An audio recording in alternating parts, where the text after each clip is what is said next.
اعوذ باللہ من الشیطان الرجیم بسم اللہ الرحمن الرحیم رب اشرح لی صدری ویسر لی امری واحلل عقدۃ من لسانی یفقہوا قولی واجعل لی وزیرا من اہلی یا رب زدنی علما یا رب زدنی علما یا رب زدنی علما آمین ثم آمین۔ السلام علیکم ورحمۃ اللہ وبرکاتہ۔ میرے پیارے بچے، میرے شہزادے بچے، میرے بہن بھائی، میری فیملی، میرے پیارے پیارے دوست احباب، سب کے سب کیسے ہیں؟ مجھے امید ہے آپ بالکل ٹھیک ٹھاک ہوں گے۔ اللہ تعالیٰ آپ کو اپنے حفظ و امان میں رکھے۔ آتے ہیں ہم اپنے لیسن کی طرف، کیونکہ ٹائم کم ہوتا ہے۔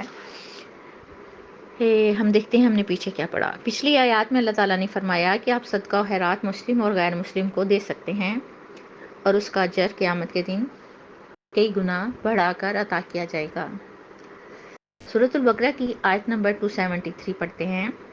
للفقراء الذین احصروا، یہ خیرات ان فقیروں کے لیے ہے جو سب رکے ہوئے ہیں سبیل اللہ، اللہ کی راہ میں۔ لا یستطیعون، وہ سب طاقت نہیں رکھتے، ضربا فی الارض، زمین پر چلنے پھرنے کی۔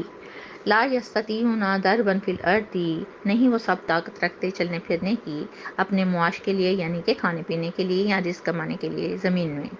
یحسبهم الجاہل، گمان کرتا ہے انہیں ناواقف، اغنیاء من التعفف، مالدار نہ مانگنے کی وجہ سے۔ تعریفوہم، آپ پہچان سکتے ہیں انہیں، بسیماہم، ان کے چہروں کے اثار سے۔ لا یسألون الناس الحافا، نہیں وہ سب سوال کرتے لوگوں سے لپٹ کر۔ وما تنفقوا من خیر، اور جو تم سب مال خرچ کرو گے، فإن اللہ بہ علیم، تو یقیناً اللہ اس کو خوب جاننے والا ہے۔ اس آیت میں اللہ سبحانہ وتعالیٰ فرما رہے ہیں کہ خیرات اور مدد کیسے لوگوں کی کرنی چاہیے، کن لوگوں کی کرنی چاہیے؟ جو لوگ اللہ تعالیٰ کی راہ میں جہاد کر رہے ہیں، جو اللہ کے دین کی سربلندی کے لیے سر توڑ محنت کر رہے ہیں، اور وہ لوگ جو دین سیکھ رہے ہیں، اور جو اللہ کی راہ میں جہاد کے لیے دشمنوں سے برسرے پیکار ہیں، یعنی رزق کے تلاش میں نہیں نکل سکتے، ان پر اپنا مال خرچ کریں۔ اس کے علاوہ جو لوگ دین کے کام میں لگے ہوئے ہیں اور باہر نکل کر کھانے کمانے کا کام نہیں کر سکتے، اور خودداری کی وجہ سے کسی سے مانگ بھی نہیں سکتے، کسی پر حاجت جو ہے ظاہر نہیں کرتے، جیسا کہ حضرت محمد صلی اللہ علیہ وآلہ وسلم کے پاس اصحاب صفا کے لوگ تھے۔ اہل صفا نے گھر بار چھوڑ کر دین کا علم سیکھنے کے لیے حضرت محمد صلی اللہ علیہ وآلہ وسلم کی صحبت اختیار کی تھی، اس لیے وہ کھانے کمانے کے لیے باہر نہیں جا سکتے تھے۔ اسی طرح اگر آج کے وقت میں دیکھیں کہ مسجدوں اور مدرسوں میں دور دراز سے بچے قرآن پاک حفظ کرنے کے لیے آئے ہوتے ہیں، اب ان کے پاس بھی رزق کا انتظام نہیں ہوتا، تو ایسے میں بے شمار لوگ ان کے کھانے پینے کا بندوبست کرتے ہیں۔ یا آج کل کے مشکل وقت میں دیکھیں کہ سفید پوش طبقہ حالات کی چکی میں پس کر رہ گیا ہے، معاشی حالت کی ابتری کی وجہ سے وہ 2 وقت کی روٹی کے لیے ترس گیا ہے، بے روزگاری عام ہے۔ اب آپ غور کریں تو ایسے لوگ سوال نہیں کرتے، ہاتھ نہیں پھیلاتے، خودداری ان کو ہاتھ پھیلانے ہی نہیں دیتی۔ آپ کو ان کے چہروں کو دیکھ کر اندازہ ہو جائے گا کہ وہ کس حال سے گزر رہے ہیں۔ جہاد میں اللہ کے دشمنوں سے لڑنے والوں کی صحت کمزور ہو جاتی ہے۔ جو لوگ علم کی پیاس بجھانے کے لیے نکلتے ہیں، ان کو ناکافی خوراک ملتی ہے، جس کی وجہ سے وہ دبلے پتلے ہو جاتے ہیں۔ آپ یہ نہ سوچیں کہ ہم نے کیا ٹھیکہ لیا ہوا ہے، بات یہ نہیں ہے۔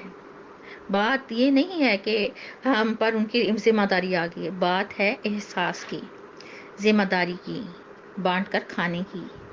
آپ کا دیا ہوا کسی کو ایک لقمہ بھی ضائع نہیں جائے گا۔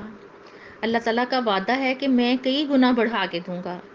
ہم کوشش کر کے تو دیکھ سکتے ہیں نا۔ اب یہ جان جائیں گے کہ آپ کو کتنا سکون ملے گا۔ آپ کے دل کو ایسی نادیدہ خوشی کا احساس ہوگا گویا کہ خزانہ مل گیا ہے۔ اور یہ کام بے دلی سے نہیں کرنا، خوشی سے کرنا ہے، شوق سے، محنت سے، محبت سے، جس طرح ہم اپنی اولاد کے لیے خرچ کرتے ہیں، اور اللہ تعالیٰ چاہتے تو سبھی کو رزق دے سکتے تھے، لیکن اللہ تعالیٰ یہ دیکھنا چاہتے ہیں کہ میں اپنے مومن بندوں کو دیکھتا ہوں کہ وہ میری مخلوق کا کس قدر خیال رکھتے ہیں۔ آپ اور ہم دونوں سوچتے ہیں کہ ہمارے پاس جو مال و دولت ہے وہ رب کا ہی تو عنایت کرتا ہے۔ آپ کہیں کہ یہ تو میں نے دن رات کی محنت سے بنایا ہے، تو بتائیں نا کہ محنت کرنے کی توفیق آپ کو کس نے دی؟ اگر کوئی معذور ہے تو وہ مجبور ہے، وہ اپنی مرضی سے تو معذور نہیں نہ ہوا۔ ہم کہیں کہ ہم کیا کر سکتے ہیں؟ ایک لمحے کو سوچیں، اگر معذور ہم ہوتے اور وہ مال و دولت والے ہوتے تو؟ یاد رکھیں وقت کا پہیہ سب پہ چلتا ہے، کبھی آزمائش کی صورت میں، کبھی اپنی کوتاہیوں کا خمیازہ، کبھی تکلیف کی صورت میں برداشت کرنا پڑتا ہے۔ اللہ تعالیٰ نے فرمایا ہے نا، تمہاری نیکی کا ثواب ایسے ہے جیسے ایک دانہ، پھر اس سے 7 بالیاں، پھر ان بالیوں پر 100 دانے، اور اگر رب کائنات چاہیں تو کئی گنا انہیں بڑھا دیں۔ آپ اور میں دونوں جانتے ہیں کہ اللہ تعالیٰ ہمارے دل کے رازوں سے خوب واقف ہیں۔ کیا جس ذات نے ہمیں بنایا ہے وہی واقف نہیں ہوگا؟ یہاں میں ایک چھوٹے سے موضوع پر بات کرنا چاہتی ہوں۔ سب سے پہلے سورۃ البقرہ کی آیت نمبر 186 کو دوبارہ دیکھتے ہیں۔ اور جب میرے بندے آپ سے میرے متعلق سوال کریں تو انہیں بتا دیجئے کہ میں قریب ہوں، میں پکارنے والے کی دعا سنتا ہوں جب وہ مجھے پکارتا ہے۔ اس آیت سے یہ بات ظاہر ہے کہ ہمیں اللہ تعالیٰ سے بات کرنے کے لیے، دعا کرنے کے لیے کسی چیز کی ضرورت نہیں ہے۔ میں نے اللہ تعالیٰ سے بیان کر دیا، اللہ تعالیٰ نے میری تمام باتیں سن لی۔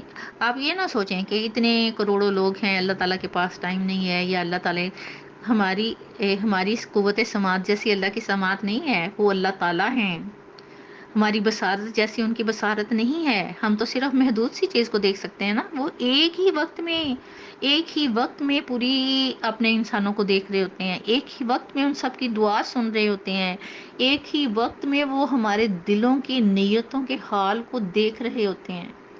پہلے یہاں ہم یہ سمجھ لیں اس بات کو۔ اب یہ بات ظاہر ہے کہ ہمیں اللہ تعالیٰ سے بات کرنے کے لیے، دعا کرنے کے لیے کسی چیز کی ضرورت نہیں۔ ایک سوال آپ کے ذہن میں آتا ہے کہ ہم اپنی روح کو ہدیہ کیسے کر سکتے ہیں؟ یعنی جب ہم مر جائیں تو وہ ثواب جو ہے وہ ہماری روح کو ملتا رہے، ایسا کون سا طریقہ ہے؟ ہمارا کوئی بھی بچے نیک عمل جو ہے وہ ہماری آخرت تک ہمارے ساتھ رہے گا۔ ہماری جو بھی نیکی ہے وہ آخرت تک ہمارے ساتھ رہے گی۔ ایسا نہیں ہے اس نیکی کا جو اثر ہے وہ تھوڑی دیر کے لیے ہے اور وہ ختم ہو جائے گا، نہیں۔ ہماری نیکیاں جو ہیں اینڈ تک ہمارے ساتھ رہیں گی۔ سوچتے ہیں جیسے آج کل ہمیں سوچ آتی ہے کہ کل کو جب ہم مر جائیں گے تو ہمارے لیے کوئی پڑھنے والا یا دعا کرنے والا نہیں ہوگا۔ ہو بھی سکتا ہے، کیونکہ سفر تفریح کے دور میں اگر ہم یہ سوچیں کہ ہم اپنے والدین کے ثواب کے لیے کیا کرتے ہیں، کیا کبھی ان کی قبروں پہ حاضری دیتے ہیں، تو ہم میں سے اکثر کا جواب نہیں میں ہوگا۔ اب ہمیں سوچ آتی ہے کہ ہمارے بعد ہمارا ذکر کون کرے گا؟ کیا ہم ایسا کچھ کر سکتے ہیں کہ ہماری روح کو ہدیہ ملتا رہے؟ یا ہم حضرت محمد صلی اللہ علیہ وآلہ وسلم کے نام کا وسیلہ بنا کر اللہ کے حضور دعا کر سکتے ہیں، یا کسی بزرگ کو وسیلہ بنا کر دعا کر سکتے ہیں؟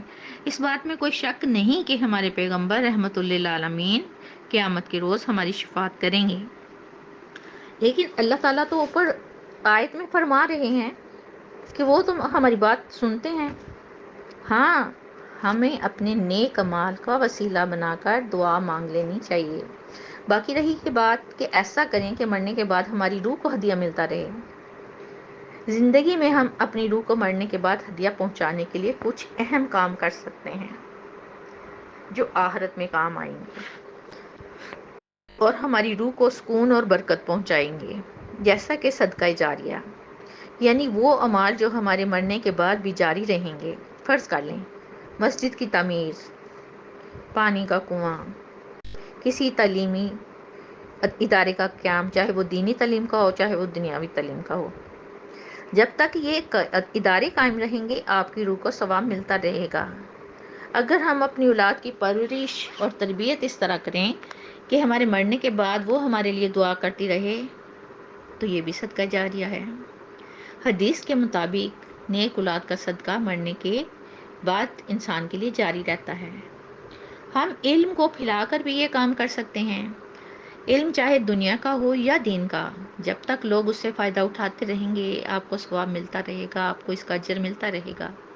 آپ قرآن پاک کی تعلیم دے کر یا لوگوں کو اس کی تلاوت سکھا کر ایک بہت بڑا ہدیہ اپنے آپ کو پیش کر سکتے ہیں، جو مرنے کے بعد بھی جاری رہتا ہے۔ ہم لوگوں کے دل میں جگہ بنا کر یہ کام کر سکتے ہیں۔ ایسی نیکی کر جائیں کہ دعائیں ملتی رہیں۔ ہمارے تمام اچھے اعمال ہمارے روح کی سکون اور برکت کا باعث ہیں، اور جتنا بھی درود پاک ہم پڑھ سکتے ہیں ہمیں پڑھنا چاہیے۔ ہمیں آیت الکرسی کا ورد کرنا چاہیے، ہمیں تیسرے کلمے کا ورد کرنا چاہیے۔ یہ ہماری تمام نیکیاں جو یا کچھ ہم پڑھیں گے یا جو بھی ثواب کی خاطر کریں گے، وہ آخر تک، قیامت کے دن تک ہمارے اعمال میں شامل رہے گا اور ہمیں اس کی جزا ملتی رہے گی۔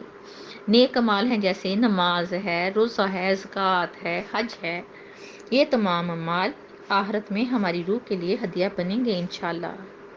تو مجھے امید ہے آپ اس بات کو سمجھ گئے ہوں گے، سمجھ آ گئی ہوگی، تو رسپانس لازمی دے دیجیے گا۔ Thank you so much.